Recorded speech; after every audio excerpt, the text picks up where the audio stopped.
Bonjour, je m'appelle Dimitri Jacques, j'exerce la psychothérapie et la naturopathie. Je suis par ailleurs écrivain dans le domaine de la santé et du bien-être. Je vais vous parler aujourd'hui de quelque chose qui fascine, l'hypnose. Tout le monde en parle, elle est actuellement en plein essor. Elle a fait un retour remarqué dans le milieu de la santé et de la psychologie. Voici quelques réponses, quelques pistes pour ceux qui envisagent de faire appel à l'hypnose.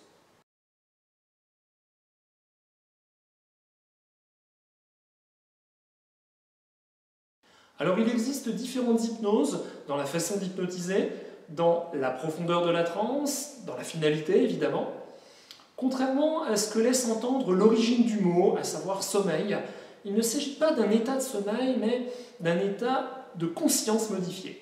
C'est un phénomène complexe qui fait intervenir une modification temporaire des rythmes biologiques et de l'activité cérébrale. Vous êtes donc conscient, mais la perception est modifiée. La vigilance envers l'activité de l'environnement immédiat va s'estomper au profit d'une perception plus fine de la réalité intérieure, ce qui permet au cerveau d'avoir plus facilement accès aux schémas neuronaux et de pouvoir les modifier, c'est-à-dire concrètement faire de nouveaux choix et mettre à jour vos comportements, vos réponses émotionnelles. Selon les chercheurs, les changements d'état d'esprit sont d'ailleurs visibles à l'imagerie cérébrale. En psychothérapie, l'hypnose va travailler simultanément dans deux courants thérapeutiques. Les thérapies psychocorporelles, qui passent par la relaxation, par les ressentis du corps pour exprimer des affects, et les thérapies cognitives et comportementales, qui permettent de restaurer des schémas de pensée sains et fonctionnels.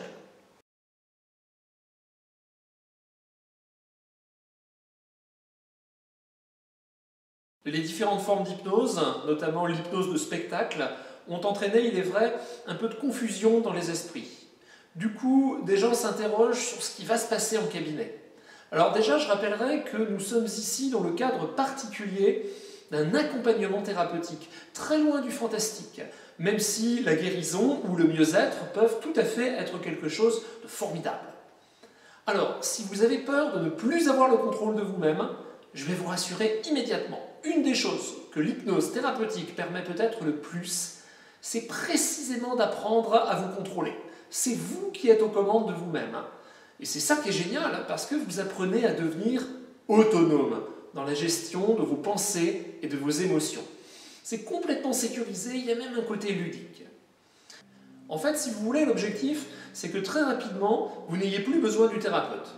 L'hypnose, sous l'impulsion du psychiatre américain Milton Erickson, part du principe que vous savez faire, mais vous avez simplement oublié comment faire. Peut-être parce que votre vécu vous a fait prendre certains mauvais plis. Il existe en vous des programmes parfaitement fonctionnels qui n'attendent que d'être utilisés pour vous servir et nous allons les réactiver.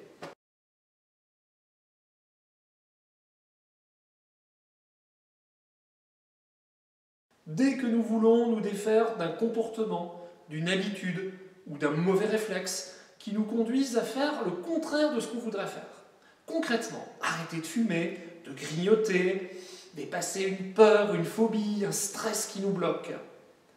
Dans le cadre d'une psychothérapie, l'hypnose peut aussi aider à renforcer la confiance en soi, à retrouver une image de soi plus réaliste, à sortir d'un état dépressif ou anxieux.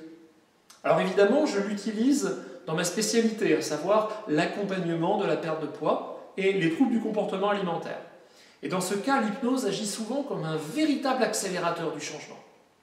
L'hypnose est un outil vraiment puissant pour optimiser les capacités d'apprentissage, les capacités de coordination. Elle peut aider à se préparer pour une épreuve intellectuelle ou sportive. Également à conditionner l'organisme à mieux accepter un traitement médical. Grâce à l'hypnose, il est possible de bénéficier de toute la puissance des thérapies brèves, qui sont rapidement et durablement efficaces. En tant que professionnel, j'apprécie particulièrement la proximité et la relation de confiance qu'elle permet d'établir avec le patient.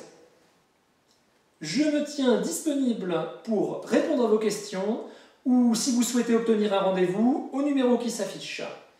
Pour plus de renseignements, aussi bien sur les troubles que sur les outils thérapeutiques, Je vous invite à vous rendre sur le site internet www.alimentation-émotion.com. Vous y trouverez des articles, des vidéos et un certain nombre d'informations. Je vous dis à très bientôt.